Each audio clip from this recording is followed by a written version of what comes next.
Course చదవాలనుకునే 10th inter విద్యార్థుల తొలి ఎంపిక.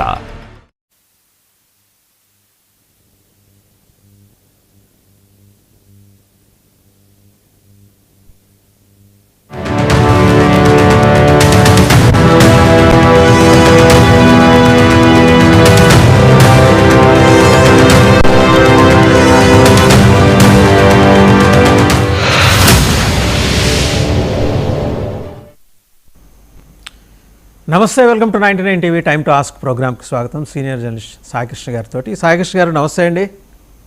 నమస్తే అండి. నిన్నటికి ఇవాళకి వెస్ట్ బెంగాల్లో పరిస్థితుల్లో ఏ మార్పు లేదు. బార్డర్లో అదే రకమైన ఘర్షణలు అండ్ మన వాళ్ళేమో పుష్ బ్యాక్ అంటే అవతల నుంచి ప్రతిఘటనలు.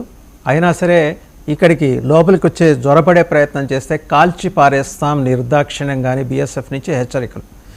ఇక్కడ మన వైపు నుంచి ఎవరు తగ్గట్లా, అటువైపు నుంచి కూడా ప్రతిఘటన అదే స్థాయిలో ఉంది. ఉద్దేశపూర్వకంగా దీన్ని ఈ సంఘటనని ప్రెసిపిటేట్ చేసి రెచ్చగొట్టడం కోసం అటు పాకిస్తాన్, మరోపక్క పాకిస్తాన్కి దన్నుగా చైనా నిలబడి ఉండటం, జమాతే రెచ్చిపోవటం, ఇవన్నీ ఇప్పటికీ అలాగే ఉన్నాయి.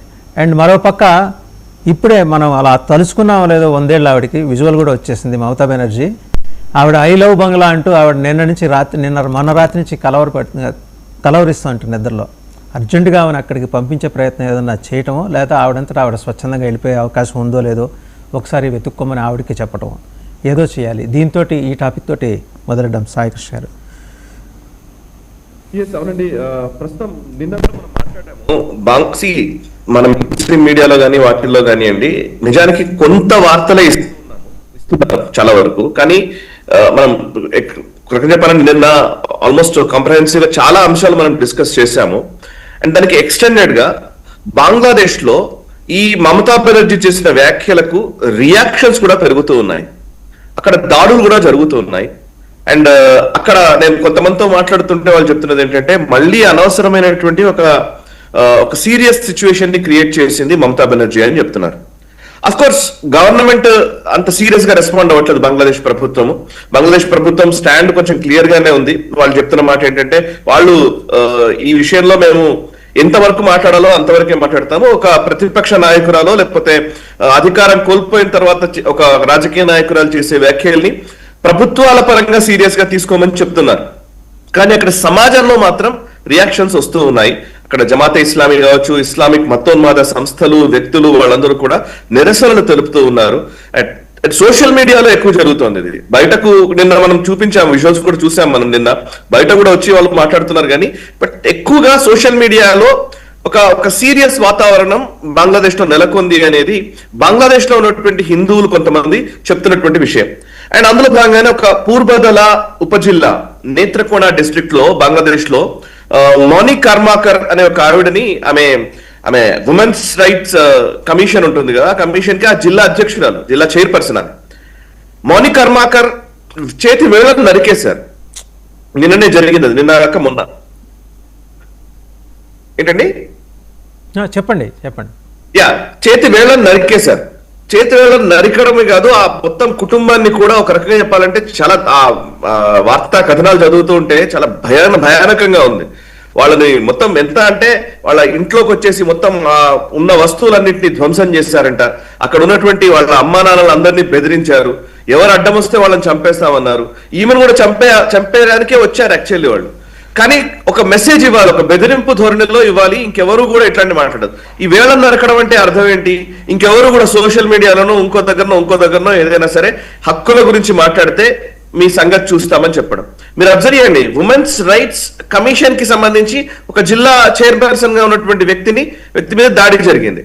అండ్ అలాంటి పరిస్థితులే మిగతా అన్ని ప్రాంతాల్లో ఉన్నాయి. బంగ్లాదేశ్ లో పరిస్థితి ఎలా ఉంటుందంటే, అక్కడ ఉన్నటువంటి వాళ్ళు చెప్పేది ఏంటంటే, ఎప్పుడు వాతావరణం వేడెక్కుతుందో ఎవరికి తెలియదు. ఎక్కడ ఏదైనా ఒక చిన్న ఇన్సిడెంట్ ని బేస్ చేసుకుని వాళ్ళు విపరీతమైనటువంటి ఒక హింసాత్మక ధోరణిలోకి వెళ్తారు. అది కూడా ఏం చేస్తారంటే, కొన్ని ప్రాపగండా యాక్టివిటీస్ జరుగుతాయి. ఎట్లా అంటే, వాళ్ళు మామూలుగా కొట్టరు, చంపరు. వాళ్ళు ఏం చేస్తారంటే బ్లాస్ఫెమీ తీసుకొస్తారు. ఏదో అల్లాను దూషించాడు, లేదా ప్రాఫిట్ ని విమర్శించాడు, లేకపోతే ఖురాన్ కి సంబంధించి ఏదో చేశాడు. ఇట్లా ఒక ఒక మతానికి లింక్ చేసి మా పర్టికులర్ వ్యక్తి మన మతాన్ని దూషించాడు, మత పెద్దలని లేదా మత గురువు అయినటువంటి మన ప్రాఫిట్ ని దూషించాడు, సో ఇతని మీద చర్యలు తీసుకోవాలనే మొత్తం ఇస్లామిక్ సమాజం అంతా ఒకటే బ్లాస్ఫమీ కింద వాళ్ళని కొట్టి చంపడం జరుగుతుంది. సో మామూలుగా ఐఎస్ఐ యాక్టివిటీ కూడా పాకిస్తాన్ లో మనం చూస్తూ ఉంటాం. ఇక్కడ ఏ చిన్న యాక్టివిటీ జరిగినా గానీ అక్కడ హిందువుల మీద జరిగే దాడులకు అన్నింటికీ కారణం బ్లాస్ఫమీ చూపిస్తారు. అది నిజంగా వేరే వేరే గొడవలు ఉన్నా కూడా దాన్ని బ్లాస్ఫమీ కింద తీసుకొస్తారు. ఇప్పుడు బంగ్లాదేశ్ లో కూడా అలాంటిదే ఇది. సో ఇప్పుడు మణికర్మాకర్ మీద జరిగిన దాడి ఒకవైపు, ఇంకా ఇలాంటివి దాడులు రిపీట్ అవుతాయి. ఎందుకంటే ప్రభుత్వం కొంత సీరియస్ గా రెస్పాండ్ కావట్లేదు కాబట్టి కొంచెం పర్వాలేదు అనిపిస్తోంది. బట్ ప్రభుత్వం కూడా ఒక స్టేజ్ వచ్చిన తర్వాత ప్రొటెస్టులు గిటెస్టులు ఈ ఇస్లామిక్ మతోన్మాద శక్తుల నుంచి వచ్చేటువంటి ఒత్తిడి మేరకు ప్రభుత్వం కూడా వదిలేసింది అనుకోండి, పరిస్థితి చాలా దారుణంగా ఉంటది. సో అది మేజర్ గా మనం ముందు యూనస్ మహమ్మద్ చేసింది, ఇప్పుడు తారిక్ రెహమాన్ చేస్తున్నది కూడా అదేనండి. చూసి చూడనట్టు వదిలేస్తున్నారు. అంటే ఇంకొంచెం అంతకు ముందు ఉన్నంత సీరియస్ గా ఇప్పుడు లేదు. మనకు అక్కడ వాళ్ళ వ్యవహార శైలి చూస్తే అర్థమవుతోంది. బట్ అట్లీస్ట్ అంటే basically any government, even Sheikh Hasina government లో కూడా వాళ్ళు ఒకనొక దశకు వచ్చిన తర్వాత హిందువుల్ని ప్రొటెక్ట్ చేసే పరిస్థితి ఉండేది కాదు. ఈవెన్ హిందూస్ చెప్పేది, అక్కడ ఉన్న హిందువులు కూడా చెప్పేది షేక్ హసీనా ప్రభుత్వం కూడా, ఎందుకంటే బికాస్ మెజారిటీ ముస్లిమ్స్ కాబట్టి మెజారిటీ అభిప్రాయాన్ని కాల రాసే విధంగా మైనారిటీల సంతృప్తికరణ చేయాలని ఎవడు అనుకోడు. మన దేశంలో ఈవెన్ మన దేశంలో పూర్తిగా మైనారిటీ అప్పీస్మెంటే ఉంటది. అది వేరే విషయం. మన దగ్గర ఉండేది పూర్తిగా మైనారిటీ అప్పీస్మెంట్. హిందువులు తనకు ఏమనుకున్నా పర్వాలేదు అనుకుంటా, బికాస్ హిందువులుగా బిహేవియర్ కదా మన దేశంలో. మన దగ్గర అంతా కులాల ప్రాతిపదికన విడిపోతారన్న కాన్ఫిడెన్స్ వీళ్ళకు ఉంటుంది. కానీ బట్ బంగ్లాదేశ్ లో అట్లా కాదు.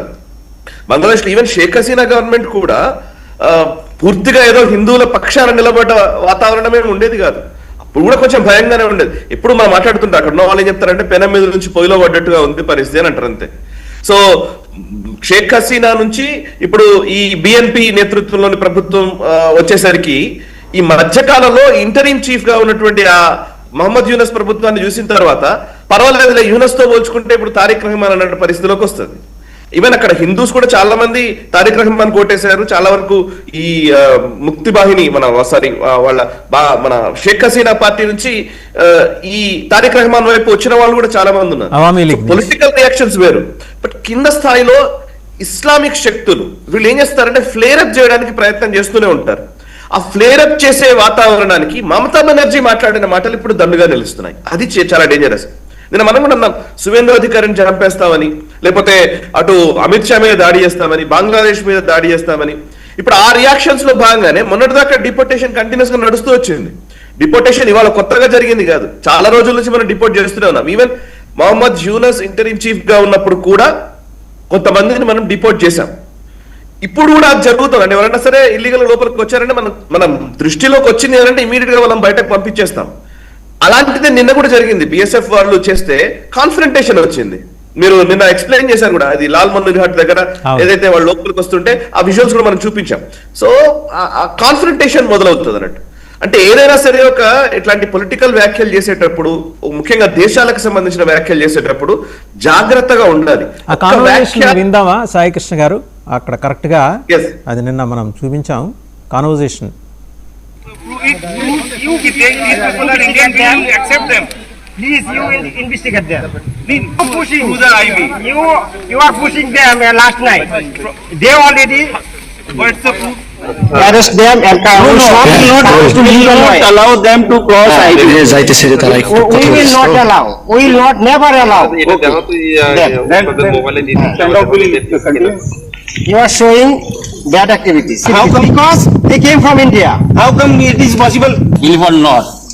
Really come from. I am not come to legal way. Yes. But it is illegal way. Yes. చూసారా వాళ్ళ వాదన?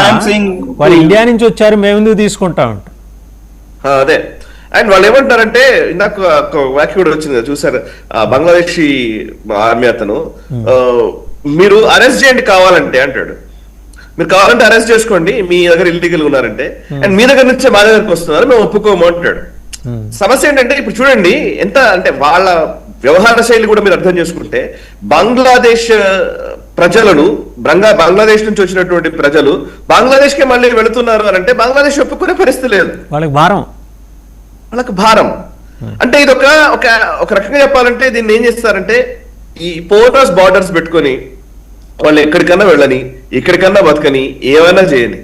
నేను ఇప్పుడు ఇది మాత్రమే మాట్లాడుతున్నాం, బంగ్లాదేశ్ గురించి మనం మాట్లాడుతున్నాం, కానీ మీరు అబ్జర్వ్ చేస్తే నిజానికి ఇస్లామిక్ ఉమ్మా అని అంటే కనుక ఇప్పుడు గల్ఫ్ దేశాలు ఉన్నాయి, అన్ని సంపన్న దేశాలే కదా గల్ఫ్ దేశాలన్నీ. యుఏఈ కావచ్చు, లేకపోతే సౌదీ అరేబియా కావచ్చు, కువైట్ కావచ్చు, ఖతార్ కావచ్చు. ఇప్పుడు ఆఫ్ఘనిస్తాన్ లో క్రైసిస్ వచ్చినా, సిరియాలో క్రైసిస్ వచ్చినా, లేకపోతే ఇరాక్ లో క్రైసిస్ వచ్చినా వీళ్ళందరూ సౌదీ అరేబియాకి ఎందుకు వెళ్ళరు? వీళ్ళందరూ మన ఒమన్ కో, లేకపోతే కువైట్ కో, ఖతార్ కో ఎందుకు వెళ్ళరు? వీళ్ళందరూ ఎక్కడికి వస్తారు చూస్తారా మీరు? ఆఫ్ఘనిస్తాన్ లో క్రైసిస్ అయితే యూరోప్ కి వస్తారు, ఆఫ్ఘనిస్తాన్ లో క్రైసిస్ అయితే ఇంకెక్కడో వేరే అమెరికా దేశాలకు వెళ్ళడానికి ప్రయత్నం చేస్తారు. ఓకే, అంటే వీళ్ళ పాయింట్ ఏంటంటే దీన్నే అందుకే చాలా సంవత్సరాలుగా దీని ఒక కాన్స్పిరసీగా కూడా మాట్లాడుతూ ఉంటారు. నిజానికి ఇస్లామిక్ దేశాలు ఏం చేస్తాయి, వీళ్ళు ఏం చేస్తాయి, ఈ పర్టికులర్ గల్ఫ్ దేశాలు ఏం చేస్తాయి అంటే సంపన్నమైన దేశాలు ఈ డబ్బుల్ని వీళ్ళకి ఇవ్వరు. డబ్బుల్ని ఏం చేస్తారంటే ఆ దేశాలకి వాళ్ళు జకాత్ అంటారు, అంటే పేద దేశాలకి ఖురాన్ ప్రకారం వాళ్ళు పేదలకి ఇచ్చేటువంటి నిధులు ఉంటాయి కదా, ఆ నిధుల కింద ఆ జకాత్ ఇస్తారనమాట. ఇచ్చి మీరు బతకండి కావాలంటే, అని మా దేశంలోకి మాత్రం రావద్దు. మీరు ఇప్పటికి చూడండి, ఏ గల్ఫ్ దేశంలో కూడా పౌరసత్వం అనేది మిగతా దేశాల వాళ్ళకి ఇవ్వడం అనేది లేనే లేదు. There is no citizenship. ఎవడన్నా వస్తే ఉంటే కొంత పిఆర్ ఇస్తాడేమో, కొంత పర్మనెంట్ రెసిడెంట్ అవ్వచ్చేమో కొంతకాలం బతుకుతే, అది కూడా మళ్ళీ వాళ్ళ రూల్ ప్రకారం, వాళ్ళ లెక్క ప్రకారమే. ఫర్ ఎగ్జాంపుల్ మీరు మొన్న చూస్తే యుఏఈలో షియాల్ని, పాకిస్తాన్ సంబంధించిన షియాల్ని వేలాది మందిని పంపించేశారు, డిపోర్ట్ చేశారు. మేము ఉంచుకునే అవకాశం లేదని చెప్తారు, నిర్దాక్షిణ్యంగా పంపించేశారు. ఇప్పుడు రఖైన్ ప్రావిన్స్ ఉంది, ఇప్పుడు ఎక్కడ రఖైన్ స్టేట్ లో, మన బర్మాలో, మయన్మార్ లో ఈ రోహింగ్యాలంతా అక్కడే కదా గొడవ. రోహింగ్యాలు అక్కడి నుంచి వచ్చిన వాడు బంగ్లాదేశ్కి వచ్చి, కొంతమంది బంగ్లాదేశ్ నుంచి భారతదేశంలో, కొంతమంది బంగ్లాదేశ్ మన వెస్ట్ బెంగాల్ నుంచి, ఇప్పుడు ఈవెన్ హైదరాబాద్ కూడా వచ్చి ఉంటారు. ఎక్కడైనా డిపోర్టేషన్ జరిగిందంటే వాళ్ళు వెళ్ళి వేరే దగ్గర ఉంటారు. ఆ వేరే దగ్గర ఉంటే ఏంటిది, ఈ డెమోక్రటిక్ దేశాల్లో, ముఖ్యంగా మన భారతదేశం లాంటి దేశం ఏం చేస్తుందంటే వాళ్ళ ఓటర్ ఐడీలు, ఆధార్ కార్డులు, వాళ్ళకి కావాల్సిన అన్ని సంక్షేమ పథకాలు అవన్నీ ఇచ్చి మళ్ళీ పైపెచ్చు వాళ్ళు వాళ్ళ హక్కుల కోసం ఇక్కడ ఆఫర్స్ ఎక్కువ ఉంటాయి కదండి. 1+1 అంటే రేషన్ కార్డు ప్లస్ పాస్పోర్ట్, లేదా ration card plus Aadhaar card, ఇవన్నీ కాక మళ్ళీ సంక్రాంతికి, రంజాన్కి తోఫాలు ఉంటాయి కదా. ఏ దేశంలో ఉన్నాయి ఇవి? ఓకే, అది మన ఇప్పుడు ఇక్కడ భారతదేశంలో పుట్టినటువంటి భారతీయ పౌరులుగా ఉన్న ముస్లింలకు ఇవ్వండి పర్వాలేదు. బట్ బంగ్లాదేశ్ విషయంలో, రోహింగ్యాల విషయంలో ఏంటి? అది రోహింగ్యాలకు కూడా ఎందుకు ఇవ్వాలి మనము? రోహింగ్యాల కాన్ఫ్లిక్ట్ ఎందుకు వచ్చింది? రోహింగ్యాలు ఏమైనా కామ్ గా అందరు ఇక్కడ మాట్లాడతారు, మళ్ళీ దాన్ని ఏం చేస్తారంటే హ్యూమానిటేరియన్ యాంగిల్ అంటారు, మానవతా దృక్పథంతో చూడాలంటారు. ఈ మానవతా దృక్పథంతో చూడాలనేది అసలు పెద్ద అబద్ధం. ఎందుకు తెలుసా మీకు? అసలు మయన్మార్ చరిత్రలో ఆ రఖైన్ స్టేట్ లో జరిగింది ఏంటంటే, బుద్ధిస్టుల మీద ఈ రోహింగ్యాలు విపరీతమైన దౌర్జన్యాలు చేశారు. నిజంగా మయన్మార్ లో ఆ రఖైన్ స్టేట్ లో రోహింగ్యాల మీద దాడులు జరిగాయి. ఎందుకు దాడులు జరిగాయి? ఎవరి హయాంలో జరిగాయి తెలుసా అండి? ఆర్మీ జుంటా కాదు, అసలు ఆంగ్ సాన్ సూకీ ఎవరైతే ఆమెనే హ్యూమానిటేరియన్ ఒక ఐకాన్ గా ప్రపంచవ్యాప్తంగా గుర్తింపు పొందిందో, ఆంగ్ సాన్ సూచీ గవర్నమెంట్ టైంలోనే మయన్మార్ లోని రఖైన్ స్టేట్ లో రోహింగ్యాల పైన దాడులు జరిగాయి. ఎందుకు అనంటే ఈ రోహింగ్యాలు వాళ్ళు చాలా అగ్రెసివ్ గా అక్కడ ఉన్నటువంటి బుద్ధిస్టులను చంపడం మొదలు పెట్టారు, బుద్ధిస్ట్ మాంక్స్ ని చంపడం మొదలు పెట్టారు. దానికి ప్రతిగా జరిగిన దాడులు, అది కూడా ఒక డెమోక్రటిక్ ప్రభుత్వం మయన్మార్ లో ఉన్నప్పుడు జరిగిన దాడులు. ఆ దాడుల వల్ల అక్కడ నుంచి పారిపోయి ఇక్కడికి వచ్చారు. ఫస్ట్ అసలు వీళ్ళు కామ్గా ఉండుంటే వాళ్ళకి అసలు ఏ సమస్య ఉండేది కాదు. వీళ్ళు కామ్గా లేరనే అక్కడ నుంచి పంపిస్తే వాళ్ళకి ఇక్కడ మనం ఆశ్రయం ఇవ్వడము, దాన్ని మానవతా దృక్పథంతో అని చెప్పడం, ఇది ఎంత పచ్చి అబద్ధం ఇది. సో ఇప్పుడు మన దగ్గర ఇప్పుడు మీరు చూడండి, అక్కడ విజువల్స్ లో కూడా మనం చూస్తున్నాం కదా, వాళ్ళు బంగ్లాదేశీయులని అందరికీ తెలుసు, బంగ్లాదేశ్ కి సంబంధించిన వాళ్ళని. అక్కడ ఒక ముస్లాం మాట్లాడుతున్నది కూడా ఇందాక నేను వేరే సోషల్ మీడియాలో కూడా విన్నాను. ఇందాక ముస్లాం మాట్లాడుతున్న దాంట్లో కూడా చాలా స్పష్టంగా చెప్తుంది, మోదీ మమ్మల్ని పంపిస్తున్నాడు అది ఇదని.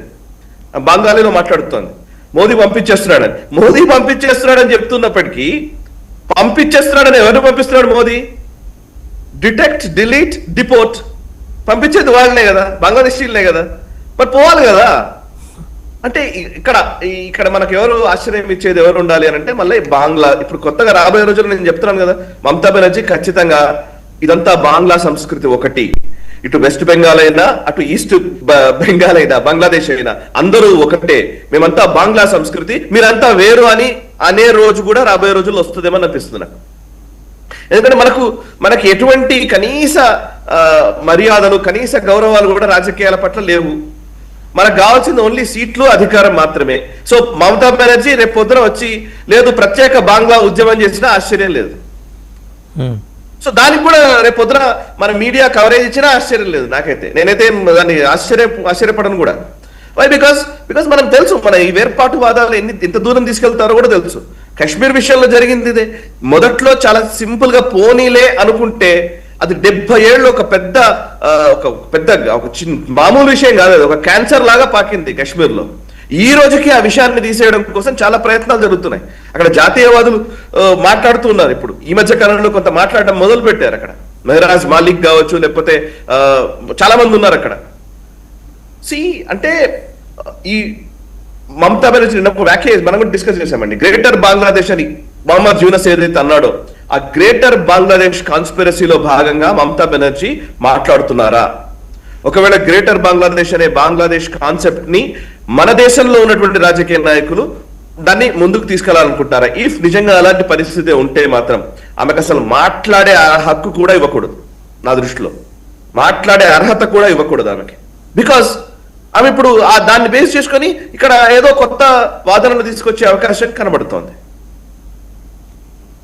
సాయి గారు, అయితే ఈ గ్రేటర్ బంగ్లాదేశ్కి సంబంధించిన మనం మాట్లాడుకునేప్పుడు డాట్స్ కనెక్ట్ చేసే ప్రయత్నం కూడా ఒకటి చేశాం. అన్ని సిరీస్ ఆఫ్ ఇన్సిడెంట్స్ని ఒక్కసారి మన క్రొనాలజీ చూస్తే కనుక Marco Rubio, 4Ms, Marco Rubio, mission charity, Mohammed Yunus, Mamata Banerjee, ఆయన రావటం, ఆయన వచ్చిన పర్పస్ వేరు, రావటం అక్కడికి వెళ్ళిపోవటం, ఆ ఇన్స్టిట్యూషన్ కూడా క్వశ్చనబుల్ ఇంటిగ్రిటీ. అంటే ఇవాళ కాబట్టి మనం ధైర్యంగా మాట్లాడుకోగలుగుతున్నాం, కానీ కాంగ్రెస్ హయాంలో ఇలా మాట్లాడితే పర్యవసనాలు ఎలా ఉండేవో వేరే మనం చెప్పక్కర్లా. ఇది వెస్ట్రన్ మీడియా రాసింది. మదర్ తెరీసా పేరుతోటి ఒక స్పానిష్ ఆర్ ఐరిష్ మహిళ అనుకుంటాను, ఆవిడ ఇక్కడ వచ్చి చేసిన మతపరమైన ప్రచారం, ఆ ముసుగులో ఆవిడ ఎలా చాపకింది నీరులాగా మొత్తం ఇతర మతాలని తినేసుకుంటూ వెళ్ళటం, వీటన్నిటి మీద వెస్ట్రన్ మీడియాలోనే కథనాలు వచ్చినాయి. మనం రాయలా, ఇక్కడున్న జర్నలిస్టులు ఎవరు రాయలా. ఎక్కువ మా చైనా స్పాన్సర్డ్ మీడియా అమెరికాలో పనిచేస్తుంటుంది, వాళ్ళు రాశారు. అండ్ యూరోపియన్ మీడియా రాసింది. వాళ్ళతో వెళ్ళి ఈయన మాట్లాడారు. అసలు ఏం లెటర్ అండి ఆయన ఇచ్చింది ఆవిడకి, అంటే నన్స్కి ఇచ్చి, నన్స్ ద్వారా మమతా బెనర్జీకి కమ్యూనికేట్స్ ఏంటి ఎగ్జాక్ట్లీ అందులో ఉన్న విషయం ఏంటో మనకి తెలియకపోవచ్చు, కానీ ఈ పాటికి ఇంటెలిజెన్స్ వర్గాలకైతే తెలిసి ఉండొచ్చు. అంటే ఇప్పుడు ఒకటి ఏంటంటే ప్రభుత్వంలో ఉన్నటువంటి నాయకులని తమ వైపు తిప్పుకోవడం. సిఐఏ ఆపరేషన్స్ ఎప్పుడు జరిగేది ఇలాగే.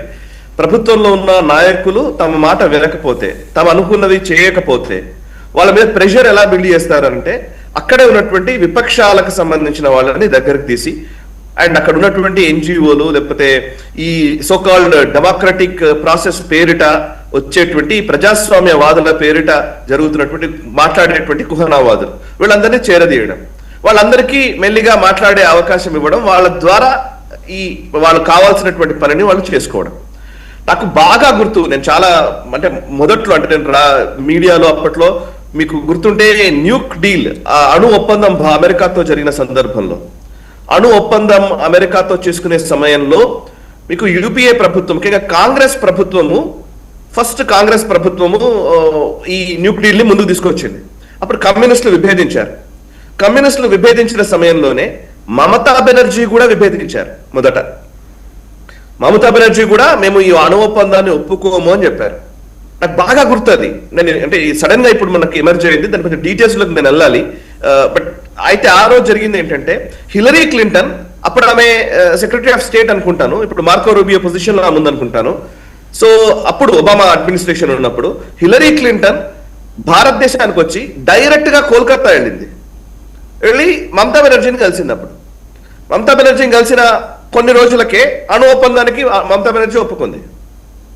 సో అంటే నేను ఇది యాదృచ్ఛికమా, కాకతాళీయమా, నిజమేనా కాదా, ఆ రోజు నాకు చాలా డౌట్స్, చాలా రీసెర్చ్ కూడా చేశాను ఈ అణు ఒప్పందం మీద, వీటి మీద. ఎస్, భారతదేశానికి అణు ఒప్పందం అవసరం, డౌటే లేదు నాకు, నేనేం దాని మీద వేరే స్టాండ్ లోకి వెళ్ళను. బట్ ఎస్, అణు ఒప్పందం చేసుకోవడం మంచిదే, కానీ అణు ఒప్పందానికి ఎవరైనా విమర్శలు చేస్తున్నప్పుడు, వ్యతిరేకిస్తున్నప్పుడు సిఐఏ లేదంటే అమెరికన్ స్టేట్ ఎలా బిహేవ్ చేస్తుంది అనడానికి ఇదొక ఉదాహరణ అని చెప్తున్నాను. ఈవెన్ మన దగ్గర కూడా అమెరికన్ కాన్సులేట్స్ ఉంటాయి కదా, ఆల్మోస్ట్ అన్ని ఎక్కడెక్కడైతే కాన్సులేట్స్ ఉన్నాయి, మన హైదరాబాద్ లో కాన్సులేట్ ఉంది, ఈవెన్ కోల్కతా కావచ్చు, ఇక్కడ కాన్సులేట్స్ ఉన్నాయి కదా, ఈ ఎంబసీల కేంద్రంగా సిఐఏ ఆపరేషన్స్ నిర్వహిస్తుంది. వాళ్ళ సిఐఏ ఏం చేస్తారంటే ఇప్పుడు ఈ ప్రతి ఏరియాలో అంటే మనకు తెలుసు ఈ ఎక్కడెక్కడైనా ఇష్యూస్ వచ్చినప్పుడు నాకు చాలా మంది చెప్తూ ఉంటారు, ఈవెన్ అమెరికన్ కాన్సులేట్ కి ఆర్టికల్స్ రాసే జర్నలిస్టులు కూడా ఉన్నారు, ఆర్టికల్స్ పంపించే జర్నలిస్టులు కూడా ఉంటారు. ఇక్కడ ఏంటంటే వాళ్ళు ఈ ఇష్యూస్ ని ఎప్పటికప్పుడు రిపోర్ట్ చేస్తుంటే ఈ అమెరికన్ కాన్సులేట్లు సిఐఏ హెడ్ క్వార్టర్స్ కి పంపిస్తూ ఉంటాయి. ఏ దేశంలో ఏం జరుగుతోంది, ఎట్లాంటి ఇన్సిడెంట్స్ ఉన్నాయి, ఏ ఇన్సిడెంట్ ని ప్రజలు ఎక్కువగా స్వీకరిస్తున్నారు, ప్రజలు తిరస్కరిస్తున్నారు, అసలు ప్రజల మూడ్ ఏంటి. తెలంగాణ అజిటేషన్ టైం నుంచి చెప్తున్నాను నేను, తెలంగాణ అజిటేషన్ కంటే ముందు కూడా ఉంది, బట్ నేను ఎక్కువగా అబ్జర్వ్ చేస్తూ వచ్చిందైతే తెలంగాణ అజిటేషన్ టైం నుంచి అండ్ ఆ తర్వాత కాలంలో ఈవెన్ మనం అన్నా హజారే మూమెంట్ టైంలో కావచ్చు, రకరకాల రిపోర్ట్స్ అంటే ఎనీ ఎంబసీ యాక్టివిటీ మొట్టమొదటి యాక్టివిటీ ఏంటంటే ఇన్ఫర్మేషన్ ని హెడ్ క్వార్టర్స్ కి చేరవేయడం. ఈ రోజున్న పరిస్థితుల్లో ఈ ఇన్ఫర్మేషన్ ని చేరవేసి ఎక్కడైతే వల్నరబిలిటీస్ ఉన్నాయో ఆ వల్నరబిలిటీస్ మీద ఫోకస్ చేస్తుంది సిఐఏ. ఆ ఫోకస్ చేయడంలో భాగంగా మీరు ఇందాక కరెక్ట్ పాయింట్ రేజ్ చేశారు. యాక్చువల్లీ ఒక ఎలక్షన్ రిజల్ట్స్ వచ్చిన తర్వాత ఇంతకాలం ఎప్పుడు కూడా ఏ అమెరికాకు సంబంధించినటువంటి నాయకులు కూడా గత 10 సంవత్సరాల్లో వెస్ట్ బెంగాల్ కి రాలే, నాకు తెలిసి అయితే ఎవరు రాలేదు, ఒక కీలకమైన పర్యటన ఏం చేయలే. బట్ మార్కో రూబియో ఇక్కడికి ఎందుకు వచ్చాడు? ఇది చాలా కీలకమైన అంశం. అండ్ అది కూడా మిషనరీస్ ఆఫ్ చారిటీ అక్కడికే ఎందుకు వెళ్ళాడు? ఇది కూడా కీలకమైన అంశం. నేను ఇంతకు కూడా మనం డిస్కస్ చేశాం. సాల్వటర్ బాబనెస్ అని ఆయన అమెరికన్ పొలిటికల్ సైంటిస్ట్, ఆయన చాలా స్ట్రాటజిస్ట్, ఆయన చాలా పుస్తకాలు కూడా రాశారు. ఆయన చెప్తున్నాడు అసలు ఈ మార్కో రూబియో బెంగాల్ పర్యటన, అందులోనూ ఈ మదర్ తెరెసా మిషనరీస్ కి వెళ్ళడం అనేది స్ట్రాటజిక్ బ్లండర్. అమెరికా దృక్కోణంలో చూసినా కూడా ఆయన వెళితే రామకృష్ణ మిషన్ కు వెళ్లాల్సింది, కానీ అక్కడికి ఎందుకు వెళ్ళాడు అని అంటే దెర్ ఈస్ సంథింగ్ రాంగ్ అని చెప్పేసి ఆయన వ్యాఖ్యానించాడు. ఈవెన్ మనం కూడా అప్పుడు డిస్కస్ చేశాం. ఇవాళ మీరు అన్నది ఎగ్జాక్ట్ పాయింట్. మార్కో రూబియో కోల్కతాకు వస్తాడు, మిషనరీస్ ఆఫ్ చారిటీ దగ్గరికి వెళ్తాడు. ఆయన ఏం మెసేజ్ ఇచ్చాడు అనేది మనం ఇంటెలిజెన్స్ ఏజెన్సీస్ తెలుస్తుంది, మనకు తెలియకపోవచ్చు. బట్ ఆ తర్వాత మళ్ళీ ఇక్కడికి వచ్చాడు. మార్కో రూబియోకి నిజంగా అట్టర్ ఫ్లాప్ పర్యటన. మార్కో రూబియో ఏవైతే అనుకున్నాడో ఏమీ సాధించలేకపోయాడు. మనం కూడా ఇంతకుముందు మాట్లాడాం. ఇక్కడ నుంచి పోయేటప్పుడు ఆయన ఉట్టి చేతులతో ఏ ప్రకటన లేకుండా, ఏమీ లేకుండా, ఏదో సంబంధాన్ని కొంత దృఢపరిచే ప్రయత్నం చేయలేని పరిస్థితిలో వెళ్ళిపోయాడు. సో ఇప్పుడు అందుకే మళ్ళీ ఇప్పుడు 12% అడిషనల్ టారిఫ్స్ వేయడానికి డొనాల్డ్ ట్రంప్ ప్రభుత్వం సిద్ధమైంది. మనకు తెలుసు, మనం మళ్ళీ ఏదో లీబర్ లాస్ అని ఇంకోటి తీసుకొస్తున్నారు. ఇది ఒక లాంగ్ టర్మ్ ప్రణాళిక, సుదీర్ఘ ప్రణాళికలో భాగంగానే సిఐఏ ఆపరేషన్స్ నిర్వహిస్తోంది. ముఖ్యంగా ఈశాన్య రాష్ట్రాలు, ఈవెన్ ఇటు వెస్ట్ బెంగాల్, అటు బంగ్లాదేశ్ కలిపి ఈ ప్రాంతం వాళ్ళకి చాలా అవసరం. ఈ ప్రాంతం ఎందుకు అవసరము అనంటే ఈవెన్ ఇంటరిన్ చీఫ్ గా అప్పుడు మహమ్మద్ యూనస్ ని పెట్టేటప్పుడు కూడా వాళ్ళు ఫస్ట్ అడిగింది షేక్ హసీనా ఏంటి అని అంటే అమెరికా అడిగింది సెంట్ మార్టిన్ ఐలాండ్ కావాలని అడిగింది. సెంట్ మార్టిన్ ఐలాండ్ మీరు ఐలాండ్ కనుక తీసుకుంటే ఐలాండ్ ని బేస్ చేసుకుని బంగ్లాదేశ్ ని మొత్తం తను గుప్పిట పెట్టుకోవాలనేది ఆలోచన. అండ్ అంతేకాదు అమెరికాకు సంబంధించినటువంటి డిఫెన్స్ ఫోర్సెస్ కి సంబంధించినటువంటి వ్యక్తులు చాలా మంది చిట్టగానికి వచ్చారు. చిట్టగాంగ్ పోర్ట్ లో కాక్సస్ బజార్ అంటారు. కాక్సస్ బజార్ అనేది ఏంటంటే రోహింగ్యా శరణార్థులకు ఉండే రెఫ్యూజీ క్యాంప్స్ ఉంటాయి కాక్సస్ బజార్ లో. మేము బంగ్లాదేశ్ వెళ్ళినప్పుడు చిట్టగాంగ్ వెళితే చిట్టగాంగ్ నుంచి కాక్సస్ బజార్ వెళ్తాము అని అంటే కాక్సస్ బజార్ కి వెళ్ళకూడదు అని చెప్పేసి వారించారు మమ్మల్ని. ఎందుకంటే వన్స్ మీరు అక్కడికి వెళ్ళారనంటే అక్కడ చాలా చాలా దారుణమైన పరిస్థితులు ఉంటాయి. సెక్యూరిటీ లేకుండా అక్కడికి వెళ్ళడం సాధ్యం కాదు. రోహింగ్యాలు వాళ్ళు అక్కడ మారణ హోమం ఉంటుంది అక్కడ. ఆ కాక్సస్ బజార్ కి ఎవడు వెళ్ళడు, మీరు వెళ్ళకండి అని చెప్పేసి మమ్మల్ని వారిస్తే వెళ్ళలేకపోయాం. సో కాక్సస్ బజార్ లో ఈ American forces Mohammad Yunus interim chief గా ఉన్నప్పుడు అక్కడ కొన్ని ఎక్సర్సైజెస్ నిర్వహించారు. ఏం ఎక్సర్సైజెస్ నిజంగా ఇప్పటికీ తెలియదు. అండ్ అది ఎందుకు కాక్సస్ బజార్ ఇంపార్టెంట్ అంటే కాక్సస్ బజార్ చిట్టగాంగ్ కి మన త్రిపురకి లింక్ ఉంటుంది. త్రిపుర సరిహద్దు, అది మన నార్త్ ఈస్ట్ కి సంబంధించినటువంటి సరిహద్దులు అవి. సో మన ఈశాన్య రాష్ట్రాలకు ఆ సరిహద్దులు త్రిపుర సార్ అంటే ఎంత పక్కా బార్డర్ అంటే జస్ట్ మనం అగర్తలా ఎయిర్పోర్ట్ లో ల్యాండ్ అవగానే మనకు బంగ్లా సిగ్నల్ వస్తుంది ఫోన్ లో. ఎయిర్పోర్ట్ ఆనుకొని బంగ్లా, అక్కడ పోలీస్ కమిషనర్ ఆఫీస్ దాటి ఒక ఫర్లాంగ్ దూరం నడిస్తే బంగ్లా బార్డర్ ఉంది. అవును అవును, నేను త్రిపుర గవర్నర్ మన ఇంద్రసేన్ రెడ్డి గారు ఉన్నారు ఇప్పుడు త్రిపుర గవర్నర్ గారు. సో చెప్తారు కదా, అంటే బంగ్లాదేశ్ కి సంబంధించినటువంటి ఇష్యూనే చాలా కీలకమైన ఇష్యూ. సో త్రిపురకి సంబంధించినంత వరకు. అండ్ త్రిపుర ఉంది పక్కనే. ఇంతకుముందు అది కమ్యూనిస్ట్ ప్రభుత్వం ఉండే త్రిపుర, ఇప్పుడు బీజేపీ ప్రభుత్వం వచ్చింది. ఆల్మోస్ట్ ఈశాన్య రాష్ట్రాలన్నింటిలో కూడా బీజేపీ పాలిత రాష్ట్రాలు లేదంటే బీజేపీ సపోర్ట్ చేస్తూ నడుస్తున్నటువంటి రాష్ట్రాలే కనబడుతున్నాయి. ఇదొక ఇష్యూ. ఇంకొక కీలకమైన అంశం ఉంది. అదేంటంటే అండి, ఈ చిట్టగాంగ్లో మన మొన్న ఈ మధ్యన అంటే ఎప్పుడు మొహమ్మద్ యూనస్ ఉన్న టైంలోనే నరేంద్ర మోదీ గారు చైనాకి వెళ్ళారు. మీకు గుర్తుంది కదా, చైనాకి ఎస్సీఓ సమ్మిట్కి వెళ్ళారు. ఎస్సీఓ సమ్మిట్కి వెళ్ళినప్పుడు మోదీ గారి పైన హత్యకు కుట్ర జరిగిందన్న వార్తా కథనాలు వచ్చాయి. అప్పుడు వ్లాదిమిర్ పుతిన్ నరేంద్ర మోదీ గారిని తన కార్లో తీసుకుని వెళ్ళారు. ఒక 40-45 నిమిషాలు కార్లోనే కూర్చున్నారు వాళ్ళు మాట్లాడుతూ. సో ఎగ్జాక్ట్ ఎస్సీఓ పర్యటనలో నరేంద్ర మోదీ గారు ఉన్న టైంలోనే బంగ్లాదేశ్ లో ఢాకాలో ఒక సిఐఏ ఆపరేటివ్ చనిపోయాడు. అనుమానాస్పద స్థితిలో సిఐఏకి సంబంధించిన అధికారి చచ్చిపోయాడు. అతను ఎవరు చంపారో తెలియదు, గుర్తు తెలియని వ్యక్తులు. అంటే his body was identified in Saint Martin's island అండి. అక్కడి నుంచి ఢాకా తీసుకొచ్చారు. సో అంటే ఏంటి, ఏదో జరుగుతోంది. బంగ్లాదేశ్ కేంద్రంగా భారత వ్యతిరేక శక్తులు ఒక కుట్ర పన్నుతున్నాయి. దానికి of course Bangladesh is a play ground for China, అటు అమెరికా, ఈ రెండు. కాబట్టి అండ్ మోదీ గారు చైనాలో ఉన్నప్పుడే ఈ అసాసినేషన్ అటెంప్ట్ జరిగింది అనే ఒక వార్తా కథనాలు కూడా వచ్చాయి. ఆ ఫోటో మనం డైరెక్ట్ గా ఉన్నారు. Actually we have to appreciate PCR team because fast గా వాళ్ళు విజువల్స్ ప్లే చేస్తున్నారు. సో ఇంపార్టెంట్ పీసీఆర్ గురవారెడ్డి గారికి మీరు you have to convey your appreciations. yes definitely నిజంగా that's really wonderful. సో ఆ ఇమేజ్ చాలా కీలకం. చైనాలో ఉన్నప్పుడు ఆయన మీద దాడి జరుగుతుంది అన్నప్పుడు ఆయన కూర్చొని మన పుతిన్ తో కలిసి కార్లోనే 40-45 నిమిషాలు కూర్చున్నారు. అందుకే మన ఈవెన్ మోదీ గారి పర్యటనలు కూడా చాలా కీలకం అండి. మోదీ గారు ఎక్కడికి వెళుతున్నా చాలా సార్లు ఆయన మీద దాడులు జరగడానికి ప్రయత్నాలు జరుగుతున్నాయి. ఈవెన్ టర్కీకి ఒకసారి వెళుతూ ఉంటే అజిత్ దోవల్ గారు అండ్ మన రా agency intelligence bureau as well as మనకు మొస్సాద్ మనకు ప్రొటెక్షన్ ఇచ్చింది. మొస్సాద్ తో కలిసి మనం ఇంటెలిజెన్స్ షేరింగ్ చేసుకున్నాం ఇజ్రాయెల్ మొస్సాద్ తోటి. అంటే ఎక్కడో ఏదో జరుగుతోంది. అయితే ఫిజికల్ గా నరేంద్ర మోదీ గారిని ఎలిమినేట్ చేయడానికి, లేదు అంటే ఆయన అధికారంలోకి నుంచి దించడానికి ఒక ప్రయత్నాలు అయితే సీరియస్ గా జరుగుతున్నాయి. ఇప్పుడు మమతా బెనర్జీ చేయగలదా? మమతా బెనర్జీ చేయలేకపోవచ్చు. ఆమె ఒక పావుగా మమతా బెనర్జీని వాడుకుంటారు. ఆ పావుగా వాడుకోవడానికి హ్యాపీగా ముందుకు వచ్చే మనిషి మమతా బెనర్జీ. సో పర్వాలేదు, నేను దేశం ఏమైనా పర్లేదు, దేశం ఎటెళ్ళిపోయినా పర్వాలేదు, నేను బతకడం ఇంపార్టెంట్ అనేది ఈ రోజు ఆవిడ మనసులో వేరే ఆకాంక్ష బయలుదేరిన విశాల Bangla. Exactly greater Bangladesh. Greater బంగ్లాకి పాయింట్ ఉంది. నిన్ననే ఏం జరిగిందంటే అండి, నిన్న సందేశ్ ఖలీలో ఒక పెద్ద ఆర్మ్స్ కార్టెల్ ని పట్టుకున్నారు. నిన్న లోకల్ మన వెస్ట్ బెంగాల్ సంబంధించినటువంటి స్పెషల్ టాస్క్ ఫోర్స్ అధికారులు ఒక పెద్ద ఆయుధాలు కలిగినటువంటి ఒక ప్లేస్ ని వాళ్ళు గుర్తించారు, వాటన్నిటిని సీజ్ చేశారు. డీటెయిల్స్ ఇంకా రావాల్సింది ఉంది. సందేశ్ ఖలీలో జరిగింది నిన్న. మీరు క్రూడ్ బాంబ్స్ చాలా వరకు బంగ్లాదేశ్ నుంచి వచ్చేటువంటి వ్యక్తులు ఇక్కడ వెస్ట్ బెంగాల్లో క్రూడ్ బాంబ్స్ తయారీ చేస్తున్నారు. క్రూడ్ బాంబ్స్ తయారీ ఫ్యాక్టరీ నెలకొంది అక్కడ. అండ్ ఇంకోటి అక్కడ జరుగుతున్నటువంటి చాలా మంది, అంటే ఇవన్నీ ఏం లేదండి, మమతా బెనర్జీ చేయాల్సింది ఏంటి, ఎందుకు 15 సంవత్సరాలు ఉంది ఏంటి అని అంటే, ఈ వెస్ట్ బెంగాల్ ని అసలు లా అండ్ ఆర్డర్ లేకుండా చేయడము, తను తన మేనల్లుడు డబ్బు సంపాదించుకోవడము, గూండాలకందరికీ వదిలేయడము, గూండాలని ఎమ్మెల్యేలని చేసి అసెంబ్లీలో కూర్చోబెట్టుకోవడము, ఇంకా చెప్పాలంటే ఆ సరిహద్దుల్లో ఉన్నటువంటి సరిహద్దులే లేకుండా చేయడము, అటు నుంచి ఇటు రాకపోకలు జరపడము. సో బంగ్లాదేశ్ కి సంబంధించినటువంటి మీరు అన్నది కరెక్ట్. యాక్చువల్లీ వెస్ట్ బెంగాల్ లో ఇప్పుడు మమతా బెనర్జీ ఏదైతే ఇంప్లిమెంట్ చేసిందో ఒక సో కాల్డ్ మీరు ఆ విజువల్ చూస్తున్నారు, ముస్లిం గవర్నమెంట్ అని అంటాను నేను, అక్కడ విజువల్ చూస్తున్నారు కదా, రిపబ్లిక్ ఆఫ్ వెస్ట్ బెంగాల్ చేసే ఒక ప్రయత్నం వచ్చింది. మీరు ఆ విజువల్ చూస్తున్నారు. అక్కడ ప్రస్తుతం అదే పట్గ్రామ్ బార్డర్ దగ్గర అండి బంగ్లాదేశీ జిహాదీలు ఆ పరుగులు తీస్తున్నారు మన బిఎస్ఎఫ్ జవాన్లని. ఒకసారి ఆ విజువల్ ప్లే చేయండి గురవారెడ్డి గారు.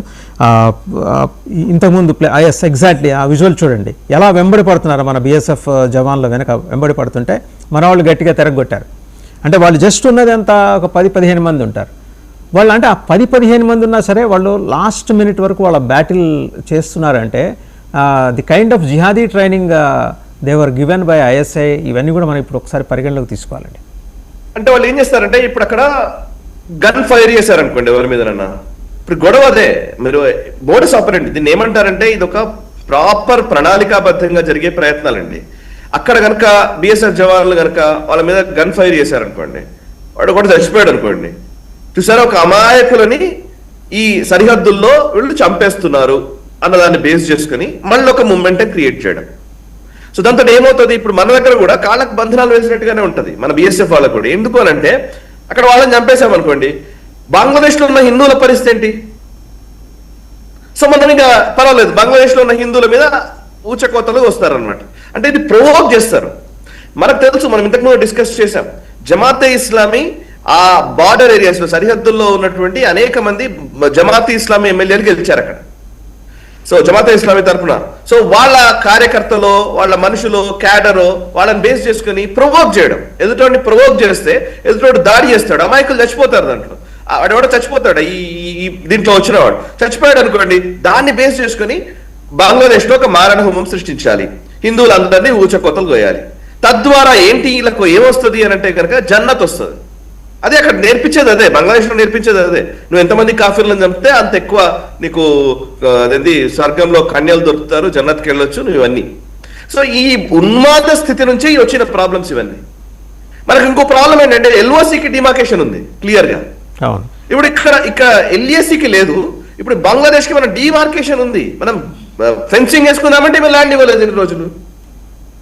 ఇప్పుడు అందుకే ఇప్పుడు మన అమిత్ షా గారు ఒక ప్రాజెక్ట్ తీసుకొస్తున్నారు, ఒక అద్భుతమైన ప్లాన్ తోటి వస్తున్నారు, స్మార్ట్ బార్డర్ ప్లాన్ అని. స్మార్ట్ బార్డర్ ప్లాన్ ఏంటంటే ఇప్పుడు ఈ ఫెన్సింగ్ వేయడం ఒకటి, దీంతో పాటు ఈవెన్ కొన్ని ప్లేసెస్ లో మీరు నార్త్ ఈస్ట్ లో కొన్ని ప్లేసెస్ లో బిఎస్ఎఫ్ ప్రయోగాత్మకంగా అది చేసింది. ప్రయోగాత్మకంగా ఏంటంటే బార్డర్ ఏరియాస్ లో ఈ తేనె తీగల సంబంధించినటువంటి తేనె తీసేటువంటి ఒక వ్యవస్థని ఏర్పాటు చేసేలాగా ఒక ప్రయత్నం కూడా చేస్తున్నారు. అంటే ఏంటంటే బార్డర్ ఫెన్సింగ్ మీదనే ఈ తేనె పట్టు ఏర్పాటు చేయడం. సో అవి కూడా చేస్తున్నారు లాస్ట్ కి బిఎస్ఎఫ్. ఇప్పుడు మయన్మార్ బార్డర్ ఉంది మనకి, మయన్మార్ కి భారత్ కి ఇంతకు ముందు అసలు ఇష్టం వచ్చినట్టు రాకపోకలు ఉండేవి. కొంత దూరం వరకు ఈవెన్ మయన్మార్ అలో చేయొచ్చు, మయన్మార్ నుంచి వచ్చే వాళ్ళకి ఇక్కడ అలో చేసేవాళ్ళు. ఇదివరకు అంతా అట్లాగే నడిచేది. సో దాన్ని బేస్ చేసుకునే ఈశాన్య రాష్ట్రాల్లో ఉన్నటువంటి బోడో ఉగ్రవాదులు, ఉల్ఫా తీవ్రవాదులు, లేకపోతే అక్కడ ఉన్నటువంటి ఏ ఉగ్రవాద సంస్థ అయినా వాళ్ళకందరికీ కూడా మయన్మార్ లో బేస్ క్యాంపులు, వాళ్ళ మిలిటరీ ట్రైనింగ్ క్యాంపులు ఇవన్నీ ఉండేవి, లాంచ్ ప్యాడ్లు ఇవన్నీ ఉండేవి. అక్కడ ఉంటారు, వచ్చి ఇక్కడ దాడులు చేస్తారు. సో ఎందుకు అంటే మయన్మార్ కి భారత్ కి మధ్య సరిహద్దు సరిగ్గా ఉండకపోయేది. ఇప్పుడు మీరు చూస్తున్నారు కదండి విజువల్, సాయి గారు, ఈ విజువల్ ఇప్పుడు వాళ్ళే నిన్న బంగ్లాదేశ్ లో క్యారీ అవుట్ చేశారు ప్రొటెస్ట్. ఏమని, సువేందు అధికారి నరేంద్ర మోడీ సంగతి తేలుస్తాం, భారత్ మీద దాడి చేస్తాం, మమతా బెనర్జీని తిరిగి సీఎం కుర్చీలో కూర్చోబెట్టాలి. ఈ మూడే వాళ్ళ డిమాండ్లు. ఇది మన దేశం, మన ముఖ్యమంత్రిని మన ప్రజలు ఎన్నుకుంటారు, మన రాష్ట్రాన్ని. వాళ్ళకి కావాల్సిన ముఖ్యమంత్రిని వాళ్ళు తీసుకెళ్ళి అక్కడ పెట్టుకుని ప్రధానమంత్రిని చేసుకోవచ్చు కదా. ఎందుకు వాళ్ళంతా యాతన పడుతున్నారు? అంతే, వాళ్ళకి లాజిక్స్ ఉండవు అసలు. There is no logic. ఇందులో కావాల్సింది ఏంటంటే ఇస్లాం మతానికి సంబంధించినటువంటి ఆ మతోన్మాదం నిలబడాలి. అది నిజంగా మతం కూడా కాదు, అట్లా అనడానికి కూడా లేదు, మతం ఉన్మాదం నిలబడాలనేది వాళ్ళ లెక్క. ఇప్పుడు బంగ్లాదేశ్ లో మనము పాత రోజుల నుంచి, ఇప్పుడు కాదు ఇది అసలు, బంగ్లాదేశ్ రణరంగంగా కనిపించింది ఇప్పుడు నుంచి కాదు, చాలా రోజుల నుంచి. 1905 లో బ్రిటిషర్లు బంగ్లాను విడగొట్టారు, అంటే విభజన చేశారు. బంగ్లా విభజన ఫస్ట్ జరిగింది దేశ విభజన కంటే ముందు. ఆ టైంలో స్వాతంత్ర సమర యోధులు, అప్పుడు ఉన్నటువంటి రవీంద్రనాథ్ ఠాగూర్ గారి దగ్గర నుంచి చాలా మంది గొప్ప గొప్ప వాళ్ళు, అరబిందో ఘోష్, వీళ్ళందరూ కలిసి ఒక జాతీయోద్యమాన్ని బిల్డ్ చేశారు.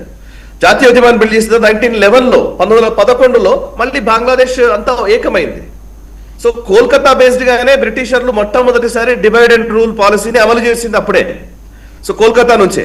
తర్వాత కోల్కతా నుంచి బ్రిటిషర్లు వెళ్ళిపోయారు, కానీ ఈ విభజన వాదం అనేది కంటిన్యూ అవుతూ వస్తుంది. ఎందుకంటే because Muslim majority, Hindu majority అయిపోయింది. బంగ్లా సంస్కృతి అనే ఒక కాన్సెప్ట్ నుంచి ముస్లింలు మెజారిటీగా ఉన్న ప్రాంతాలు, హిందువులు మెజారిటీగా ఉన్న ప్రాంతాలు అనే కాన్సెప్ట్ బ్రిటిషర్లు క్రియేట్ చేసింది.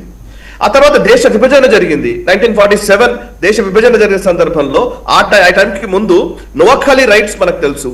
అసలు బేసికలీ సొహ్రావర్ది నేతృత్వంలోని బంగాల్ ప్రావిన్స్, సొహ్రావర్ది ఉండేటప్పుడు ముస్లిం లీగ్, ఈ జిన్నా చేలా, సో జిన్నా అనుచరుడైనటువంటి సొహ్రావర్ది నేతృత్వంలో ఉన్న బెంగాల్ ప్రావిన్స్ లో డైరెక్ట్ యాక్షన్ డే పిలుపునిస్తే కొన్ని వేల లక్షల మందిని చంపేశారు హిందువుల్ని.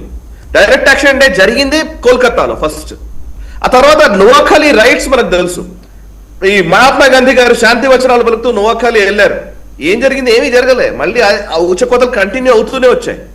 So at least east Pakistan, west Pakistan ఏర్పరిచారు. ఈస్ట్ పాకిస్తాన్ లో బెంగాల్ సంస్కృతికి సంబంధించినటువంటి ఒక ఉద్యమంగా రావడం వల్ల అదేదో బంగ్లాదేశ్ ఏర్పడింది. ఇవాళ మనం మాట్లాడుతున్న దాంట్లో ఎందుకు ఈ గొడవ అంతా ఉంది అంటే ఇది సుదీర్ఘకాలంగా ఒక 75-78 సంవత్సరాలుగా, ఇంకా చెప్పాలంటే ఒక 100 సంవత్సరాలుగా, 1905 బెంగాల్ విభజన అంటే కనుక 120 సంవత్సరాలుగా ఈ బెంగాల్లో హిందూ ముస్లిం కొట్లాట నడుస్తూనే ఉంది. ప్రతిసారి హిందువులు బాధితులు అవుతూనే ఉన్నారు, అటువైపు ఉన్న వాళ్ళు కావచ్చు, ఇటువైపు ఉన్న వాళ్ళు కావచ్చు. సో ఇప్పుడు కూడా అంటే ఎందుకు ఇన్ని సంవత్సరాల నుంచి కనీసం బార్డర్ వేయలేదు? మీకు అసలు ఆశ్చర్యపోతారు. మనం ఇంతకుముందు మాట్లాడాము, నరేంద్ర మోదీ గారు 2014లో అధికారంలోకి వచ్చేంత వరకు 2015లో షేక్ హసీనా భారత ప్రధాని నరేంద్ర మోదీ మధ్య ఒక ఒప్పందం జరిగింది. ఆ ఒప్పందంలో ఏంటంటే దాన్ని ఏమంటారు, ఎంక్లేవ్స్ అంటారు. ఎంక్లేవ్స్ అంటే ఆ గ్రామము ఈ గ్రామం అంటే బంగ్లాదేశ్ సరిహద్దుల్లో ఉన్నటువంటి భారత గ్రామాలు, లైక్ గేటెడ్ కమ్యూనిటీస్, భారత సరిహద్దుల్లో ఉన్నటువంటి బంగ్లాదేశ్ గ్రామాలు. మీరు అసలు ఆశ్చర్యం ఏంటంటే బార్డర్ ఏమో మధ్యలో ఉంది, బార్డర్ ఇటువైపు బంగ్లాదేశ్ గ్రామాలు ఉంటాయి, బార్డర్ అటువైపు భారత గ్రామాలు ఉంటాయి. ఇట్లా చాలా గ్రామాలు ఉన్నాయి, 100-200 గ్రామాల వరకు ఉన్నాయి. నంబర్స్ నేను ఇంతకుముందు కూడా చెప్పాను, బట్ ఇటువైపు ఎందుకు అనంటే అప్పుడెప్పుడో రాజుల కాలంలో వీళ్ళు పేకాట ఆడి, అంటే ఏదో పేకాటనో జూదం ఆడారో లేకపోతే ఏదో నాకు తెలియదు, ఏదో వాట్ ఎవర్ ఒక జూదం ఆడి వాళ్ళు వాళ్ళ పరిధిలో ఉన్నటువంటి రాజ్యాలని పణంగా పెట్టారు. ఈ ఊరు నేను పెడుతున్నాను, నేను ఈ ఊరు ఒకవేళ నువ్వు గెలిచావనుకో ఈ ఊరు ఇచ్చేస్తాను, నువ్వు గెలిస్తే ఆ ఊరు నాకు ఇవ్వు, ఇట్లా ఆడారు ఆట. ఆ ఆటలో చాలా గ్రామాలు అలాగే ఉండిపోయాయి. అంటే పాయింట్ ఏంటంటే విభజన జరిగింది 1947లో, విభజన జరిగింది, మధ్యలో బార్డర్ వచ్చింది. కానీ భారత భూభాగంలో ఉన్నటువంటి బంగ్లాదేశ్ గ్రామాలు, బంగ్లాదేశ్ భూభాగంలో ఉన్నటువంటి భారత గ్రామాలు అంటూ 2015 వరకు కంటిన్యూ అవుతూ వచ్చింది. 2015లో అంటే ఎందుకంటే అటువైపు ఉన్న గ్రామాలు పేరుకేమో భారతదేశ పౌరులు వాళ్ళు, అండ్ ఇటువైపు ఉన్న వాళ్ళు పేరుకేమో బంగ్లాదేశ్ పౌరులు. వాళ్ళకు పోలీస్ స్టేషన్ ఉండదు, వాళ్ళకు ఏదైనా యాక్సెస్, ఏదైనా ఇప్పుడు మనం రేషన్ ఉండదు, వాళ్ళకు కరెంట్ ఉండదు, వాళ్ళకు రోడ్లు ఉండవు, వాళ్ళకి ఒక హాస్పిటల్ ఉండదు, ఒక స్కూల్ ఉండదు, ఏమీ ఉండదు. పేరుకు మాత్రం వాళ్ళు మా దేశానికి సంబంధించిన వాళ్ళు. ఎందుకు ఇది కంటిన్యూ చేసుకుంటూ వచ్చారు 2015 వరకు అంటే ఇటువైపు వాళ్ళు అటు వెళ్ళొచ్చు అంటే వాడు ఏం చేస్తాడు, వాడు బార్డర్ నుంచి ఇటు రావాలి, ఎవడో వస్తాడు ఇన్ఫిల్ట్రేటర్, వచ్చేటప్పుడు పలానా గ్రామం నుంచి వస్తున్నాను అంటాడు, ఆ గ్రామం మాదే, ఇది భారతదేశం అది అని అంటాడు, అయిపోయింది. సో ఎవరైనా అధికారిని ఇక్కడ నుంచి అటు పంపించాలంటే కుదరదు, అక్కడ అధికారులు ఎవరు ఉండరు. ఇట్లా ఈ ఇన్ఫిల్ట్రేషన్ జరుగుతూ వచ్చింది అనమాట చాలా సంవత్సరాల పాటు. లేటెస్ట్ డెవలప్మెంట్ అండి, ఒక ముల్లా, బంగ్లాదేశీ ముల్లా శుభేందు అధికారిని వార్న్ చేస్తున్నాడు, అంటే లైక్ ఏ ఫత్వా. ఒకసారి లాల్ మునీర్ హట్ బార్డర్ దగ్గర, నిన్న కూడా ఇదే బార్డర్ దగ్గర అయింది. ఆయన ఏమంటాడు, నువ్వు పసిపిల్లాడైతే మా దగ్గరికి రా, ఇప్పుడే అధికారం చేపట్టావు, అప్పుడే పెద్ద పోలీస్ అయిపోయావా, నువ్వు ఎక్కువ కాలం నిలవలేవు, మా మమత నిన్ను చంపేస్తుంది. That's what. మనకు ఆ బంగ్లా భాష అర్థమైతే వినొచ్చు. শুভেন্দু অধিকারী তুমি আসো, তুমি কতটা মায়ের দুধ খাইছো, তুমি আসো, তোমার আগে কাল্লাটা আগে নেই বেটা। বেটা 3 দিন হলে তুমি দেশ বাবার মন্ত্রী হবার, আর তুমি 3 দিনে মনে করছো যে আমি শেড হয়ে গেছি। তোমার ওই শেড থাকবি না, তোমার শেড মমতা ব্যানার্জি অল্প কিছুদিনের মধ্যে তোমাকে খেয়ে ফেলবে, এটা আমাদের চ্যালেঞ্জ। এই জুতার মালা গলায় দেবো শুভেন্দু অধিকারীর। আমরা তো হিন্দু ভাইদের সাথে ভালো ব্যবহার করি, ওদের সাথে আমরা তো ভালো মিলেমিশে চলছি, আমরা তো কিছু বলি না। ওরা আমাদের মুসলমানের উপর কেন অত্যাচার করবে?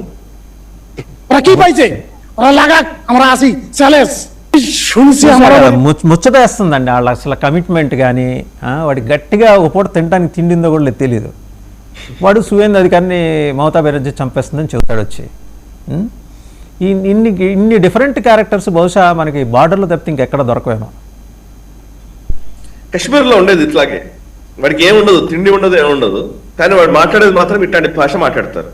వాళ్ళకి పొద్దున్న లేస్తే నేర్పించేది అదే, తెలుసుకునేది అదే, వాళ్ళు మాట్లాడేది అదే. నేను ఒకసారి కాశ్మీర్కి వెళ్ళాను, మీకు చాలా ఈ మైండ్ సెట్ ఎందుకు వస్తుంది అని చెప్పడానికి. ఒక కాశ్మీర్కి వెళ్ళినప్పుడు కాశ్మీర్లో ఏంటంటే మేము NHPC అది ఉంది, నేషనల్ హైడల్ పవర్ కార్పొరేషన్, ఊరి సెక్టర్లో ఉంటుంది. NHPCకి వెళ్ళాము.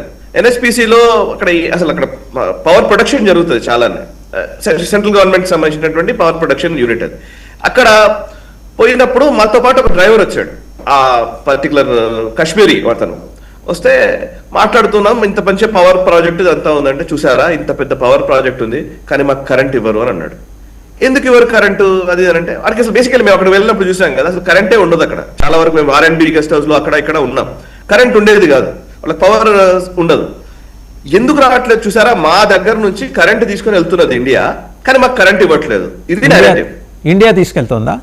ఇండియా తీసుకెళ్తుంది, మాకు ఇవ్వట్లేదు. నెరేటివ్, అది నెరేటివ్. అక్కడ ఎందువరకు చెప్పారా బాబు నీకు అని అడిగితే, ఎందుకు మా మా మౌలవీ సాబ్ చెప్పాడని అంటాడు వాడు. మా మౌలవీ చెప్పాడు, మా ముల్లా చెప్పాడు, మా మసీదులో ఎవడో చెప్పాడు అని చెప్తాడు. సో వాడు రోజు ఇదే చెప్తున్నారు వాడికి. అసలు విషయం ఏంది అని అంటే కనుక ఆ పర్టికులర్ వ్యక్తి ఆయన అక్కడ NHPC కార్యాలయంలో లోపలికి వెళ్ళిన తర్వాత అక్కడ ఖమ్మంకి సంబంధించిన మన తెలుగు అతనే ఉన్నాడు. అతను చెప్తున్నాడు, ఆయన చెప్పిన డీటెయిల్డ్ ఇన్ఫర్మేషన్ అది. ఇప్పుడు నేను సడన్ గా మొత్తం డీటెయిల్స్ అక్కర్లేదు, బట్ చెప్తున్నాను.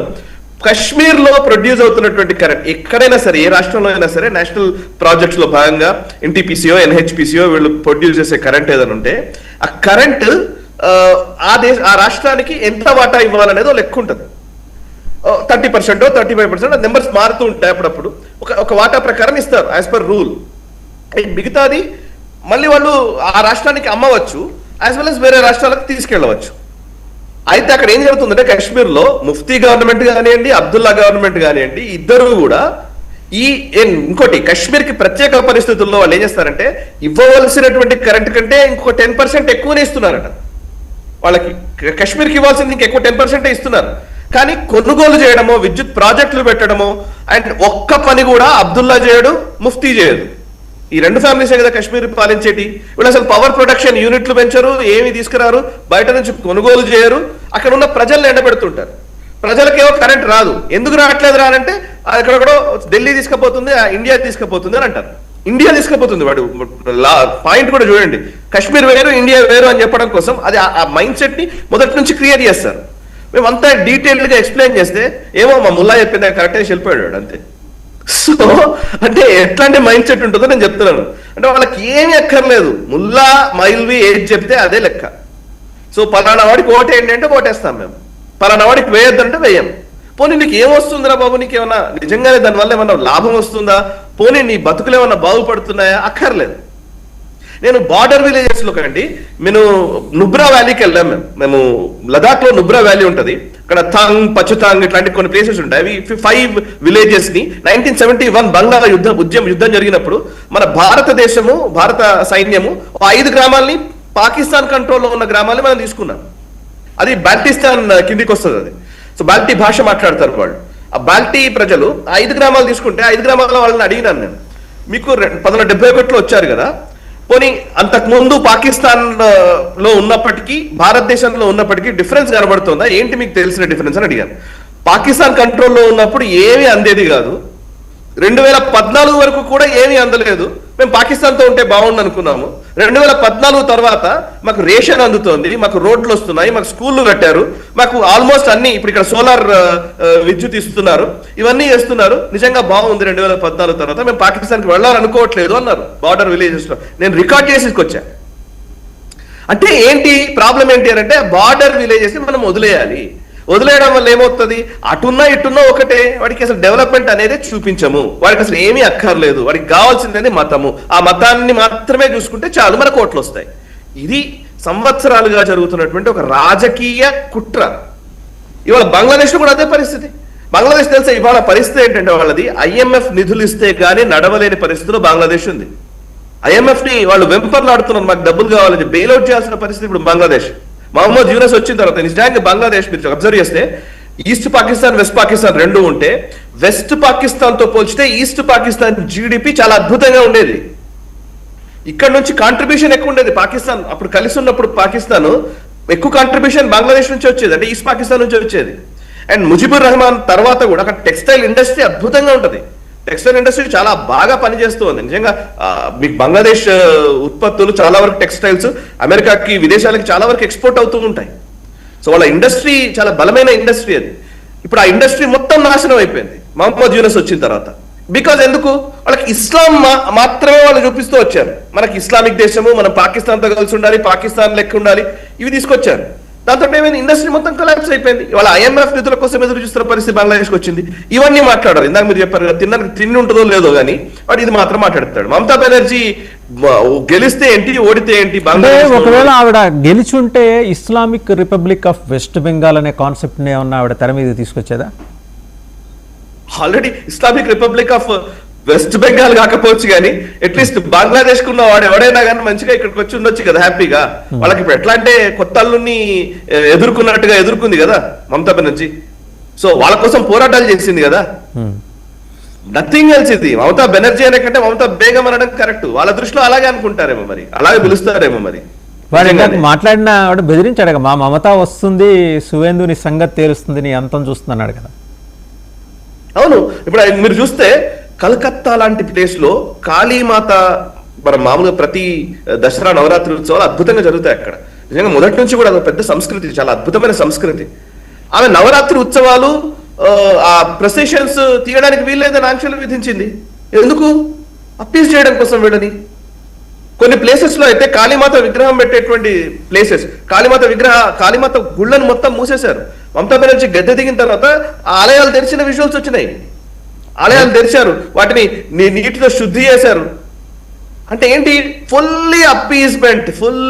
ఇది అప్పీజ్మెంట్ అనే కంటే కూడా నిజం అన్నట్టుగా ఒక ఇస్లామిక్ వెస్ట్ బెంగాల్ గా మార్చే ఒక మంచి ప్రయత్నం జరుగుతున్నప్పుడు దానికి ప్రజలు అడ్డుకట్ట వేశారు, ఆమెను గద్దెదించారు. సో ఇక్కడ అసలు ఆక్రోశం ఆగట్లేదు అనమాట, అది ప్రాబ్లం.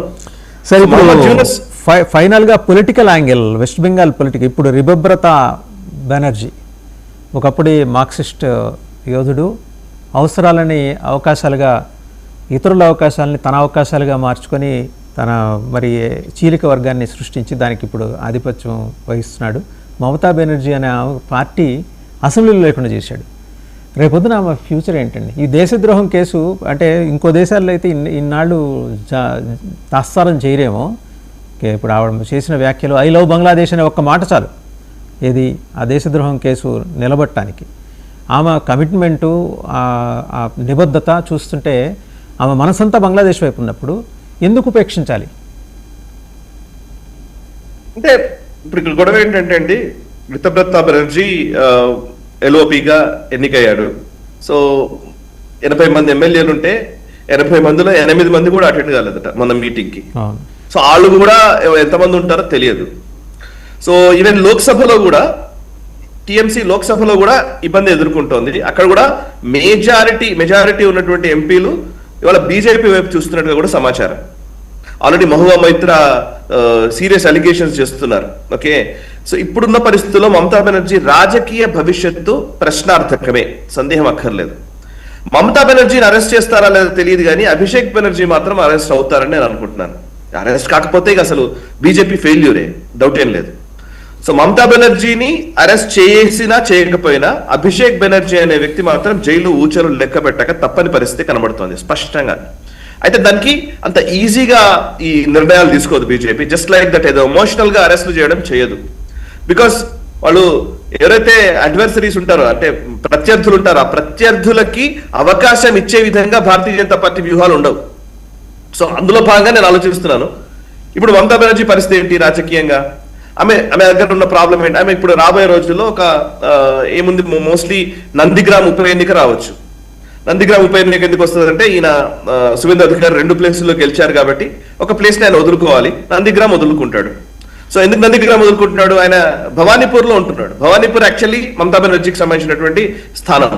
అక్కడ గెలిచాడు కాబట్టి భవానీపూర్ ను కంటిన్యూ చేస్తూ నందిగ్రామ్ ని ఆయన వదులుకున్నాడు. నందిగ్రామ్ నిజానికి సువేందు అధికారి ఇలాఖా.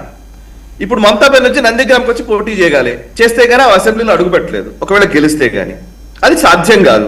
ఓకే, ఆమె పోటీ చేయదు నాకు తెలిసి, పక్క జరుగుతుంది.